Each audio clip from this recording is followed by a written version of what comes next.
ভয় সত্য জনগণের কাছে প্রকাশ পেয়ে যাবে। তো পেঁচা চোখ বন্ধ করে রাখবে বলে আগামীকালকের সূর্যকে উঠবে না। অবশ্য এই দেশে আমরা দুর্ভিক্ষ দেখেছি 74 সাল, কারো গড় পড়ে আর কেউ সেই গড়ে থাকা আলু পোড়া খায়। এখন যারা আছে তারা বোধহয় আলু পোড়া খাওয়ার অপেক্ষায় আছে। যেদিন গণভোটের গণরায়কে অস্বীকার করা হয়েছে সেই দিন থেকেই নতুন করে আবার ফেসিবাদের যাত্রা বাংলাদেশে শুরু হয়েছে। পর্যাপ্ত সময় হাতে নিয়ে রওনা করেছিলাম, আসতে পারলাম না। কেন জানেন? বাংলাদেশ তেলের উপরে বাসছে, এই জন্য আমি আসতে পারিনি। সংসদে যখন সরকারি দলের মন্ত্রীরা কথা বলেন, এমপিরা কথা বলেন, তখন মনে হয় বাংলাদেশে এখন দুধের নহর নয়, তরল সোনার নহর এখন বয়ে যাচ্ছে। আমরা যখন জ্বালানি সংকট আর জনগণের ভোগান্তি নিয়ে কথা তুলি, আমাদের নোটিশটা আলোচনায় আসতেই দেওয়া হয় না। ভয় সত্য জনগণের কাছে প্রকাশ পেয়ে যাবে। তো পেঁচা চোখ বন্ধ করে রাখবে বলে আগামীকালকের সূর্যকে উঠবে না? অবশ্যই। আজকের সূর্য যেমন উঠেছে, কিয়ামত যদি না হয় আগামীকালও ইনশাল্লাহ সূর্য পূর্ব দিকে উঠবে। পেঁচার চোখ বন্ধ থাকার উপর সূর্যের উঠা না উঠা নির্ভর করবে না ইনশাল্লাহ। পাম্পে, এক একটা পাম্পে লাইনে হাজার হাজার গাড়ি এবং মোটরসাইকেল দাঁড়ায় আছে লাইনের পর লাইন, এখন আর চাকাই ঘুরে না।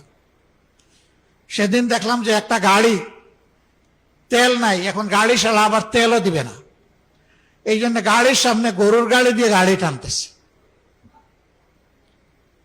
আমাদের মন্ত্রীরা বলে আগের চাইতে আমাদের তেলের রিজার্ভ এখন অনেক বেশি, চাহিদা বেড়ে গেছে। তো তোমাদের তাইলে ব্যবস্থাপনার দুর্বলতা, এটা তোমরা শুধরে উঠো না কেন?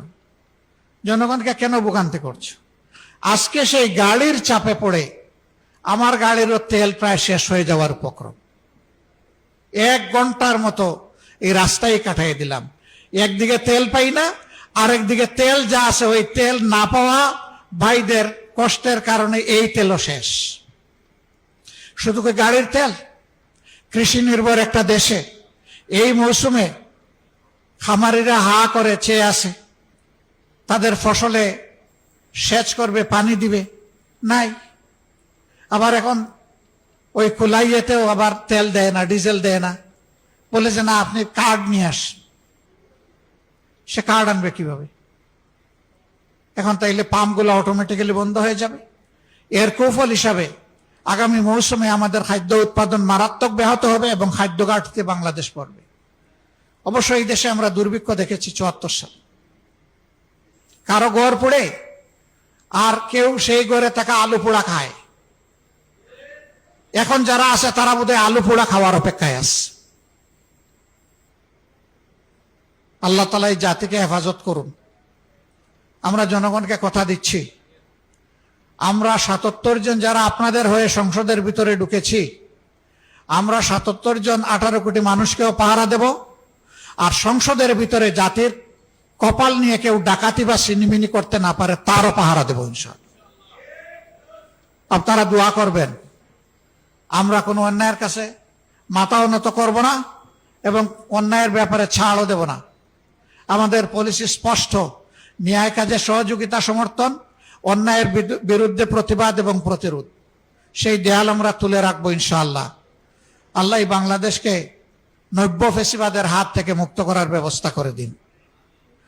এই লড়াইয়ে সবাইকে, আপামর জনতাকে আমি শরীক হওয়ার জন্য আহ্বান জানাচ্ছি, কারণ লড়াইটা জনগণের জন্য, আমাদের জন্য না। ইনশাআল্লাহ ন্যায় এবং সত্যের এই লড়াইয়ে আমাদের বিজয় হবে, জনগণের বিজয় হবে, ফেসিবাদীরা হেরে যাবে ইনশাআল্লাহ। আমি বলেছি যেদিন গণভোটের গণরায়কে অস্বীকার করা হয়েছে সেই দিন থেকেই নতুন করে আবার ফেসিবাদের যাত্রা বাংলাদেশে শুরু হয়েছে। আমরা এই যাত্রার কদম কদম যাত্রা আমরা থামিয়ে দেব ইনশাআল্লাহ, আমরা আগাতে দেব না। আর একটা বিষয় বলেই শেষ করছি, জ্বালানি সংকট মোকাবেলা করার জন্য আমাদের ফেরেশতা শিশুদের উপরে প্রথমে হাত পড়েছে, তাদের স্কুল বন্ধ করে দিয়ে গড়ে পাঠিয়ে দেওয়া হচ্ছে। করোনার সময় দারুণ ব্যাহত হয়েছে, অনেক শিশু সন্তান ড্রপ আউট হয়ে গেছে, লেখাপড়া শুধু ছাড়ে নাই, সে বিপদে চলে গেছে, কিশোর গ্যাংয়ের অংশ হয়ে গেছে। এখন আবার যদি একই পথে এই সরকার হাঁটে, তাহলে এই জাতিকে অন্ধত্ব এবং মূর্খতার চাদরে ডেকে দেওয়ার সিদ্ধান্ত নেবে এই সরকার। আমরা এটা রুখে দেব, এইটাও আমরা মানব না। আমাদের সন্তানদের মেধা হত্যা করার সুযোগ আমরা কাউকে দেব না। আমাদের বার্তা স্পষ্ট, সব ব্যবস্থাপনা নেওয়ার পরে সর্বশেষ হবে শিক্ষার উপর, এর আগে নয়। শিক্ষা দিয়ে নয়, লোড ম্যানেজমেন্ট বলেন আর ডিমান্ড ম্যানেজমেন্ট বলেন, আমার শিশু সন্তানদেরকে দিয়ে নয়, শিক্ষা দিয়ে নয়। এটা সবার শেষ। এটা 18 কোটি মানুষের জন্য, আমাদের ভবিষ্যৎ বাংলাদেশের জন্য, ভবিষ্যৎ প্রজন্মের জন্য, মাথা উঁচু করে দাঁড়ানো একটা শিক্ষিত জাতির জন্য। আমরা